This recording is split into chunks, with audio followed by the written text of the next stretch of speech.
साहब का एक बार पुनः जोरदार तालियों से स्वागत।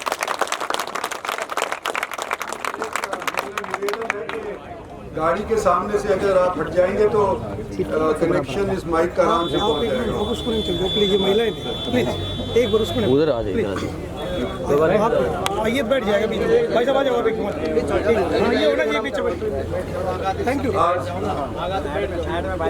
सभी बैठ जाओ। बड़े गांव सारंगवास के अंदर तशरीफ लाए लादूवास अहीर के, खड़खड़ा के, भूतपुर के, अन्य अनेक गांव के सारे साहिबान, सारे सरपंच साहिबान, ब्लॉक समिति के सदस्यगण, जिला परिषद के सदस्यगण, सम्मानित बुजुर्गों, माताओं बहनों, नौजवानों और दोस्तों, आज पहला दौर है कि लोकसभा के चुनाव के अंदर बीजेपी का प्रत्याशी बनने के उपरांत मैं गांव का दौरा करने लग रहा हूं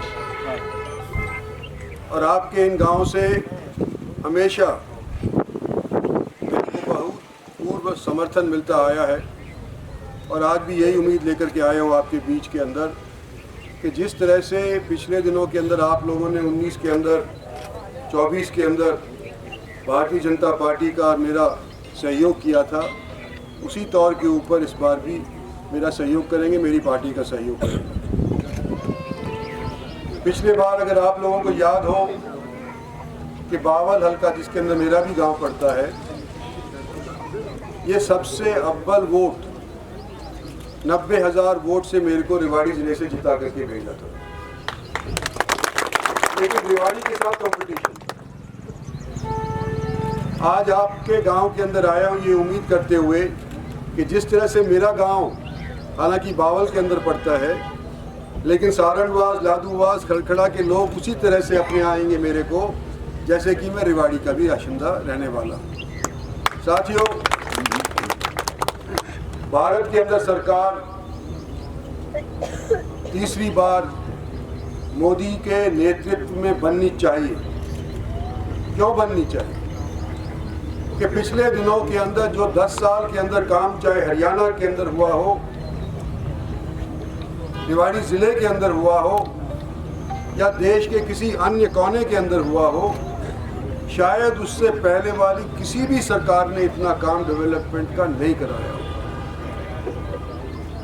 और आप जानते, आपका पड़ोसी हूं, आपके जिले का हूं, कि आप लोगों की दी हुई ताकत को आज तक 45 साल मुझे हो गए राजनीति के अंदर, इन 45 साल के अंदर लोगों की दी हुई ताकत को मैंने अपने निजी इस्तेमाल के अंदर नहीं किया। और अगर जरूरत पड़ी और लोगों की बात जायज है तो अपना नफा नुकसान न सोचे हुए मैंने उन लोगों की आवाज, उन क्षेत्र की आवाज को भी बुलंद किया है। ये आप जानते हो। आज के खड़े होके मैं ये बात कह दूं, लोगों के जचे जचे ना जचे, लेकिन जो पिछले 40 साल का मेरा इतिहास है उसको पता चल जाएगा कि मैंने वाजिब बात को वाजिब ही ठहराया है और गलत बात को गलत ही ठहराया है। आइंदा भी इसी तरह से मैं करता रहूंगा। जो बच्चे पहली बार अपना वोट डालने लग रहे हैं, आमतौर पे ये सोचते हैं कि भाई हम परिवर्तन करना चाहते हैं। परिवर्तन अगर देश के हित में हो तो परिवर्तन होना चाहिए, लेकिन आज के दिन ये राष्ट्र के हित के अंदर यही बात है कि नरेंद्र मोदी को तीसरी बार प्रधानमंत्री बनाना है, ताकि हमारी साख जो विश्व के अंदर भी उभरी है, जो हरियाणा के हर क्षेत्र में उभरी है, देश के हर क्षेत्र में उभरी है, उसको एक बार फिर से मौका दिया जाए। और ये इलेक्शन हरियाणा का नहीं है, जिला परिषद का नहीं है, सरपंची का नहीं है, देश के निर्माण का इलेक्शन है।